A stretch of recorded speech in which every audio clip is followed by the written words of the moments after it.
రేవంత్ రెడ్డి అధికారంలోకి వచ్చి ఏడాది గడుస్తున్నా గట్కేసర్లో రైల్వే వంతెన నిర్మాణానికి ప్రభుత్వం నిధులు ఇవ్వడం లేదని మాజీ ఎంపీపీ బండారు శ్రీనివాస్ గౌడ్ మండిపడ్డారు.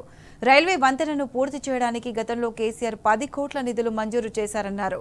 రైల్వే వంతెన నిర్మాణం పూర్తి కాకపోవడంతో గట్కేసర్ టౌన్ ప్రజలు తీవ్ర ఇబ్బందులు ఎదుర్కొంటున్నారని ఆగ్రహం వ్యక్తం చేశారు. ప్రభుత్వం వెంటనే నిధులు విడుదల చేయాలని డిమాండ్ చేస్తూ గట్కేసర్లో ఐక్య కార్యాచరణ కమిటీ ఆధ్వర్యంలో రిలే నిరాహార దీక్షలు చేపట్టారు.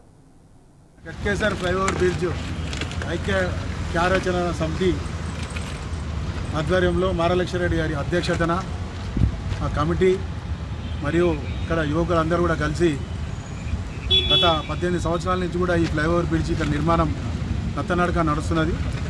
అందులో భాగంగా ఈ గత అన్ని ప్రభుత్వాలు కూడా కానీ ఈ ప్రభుత్వం వచ్చిన తర్వాత ఈ కాంగ్రెస్ గవర్నమెంట్ వచ్చినాక ఈ 1 ఇయర్ నుంచి కూడా ఈ ఫ్లైఓవర్ బ్రిడ్జ్ కానీ ఆ కాంట్రాక్టర్కు ఎలాంటి బిల్లులు కూడా ఇప్పటివరకు అతను చెల్లించలేదు.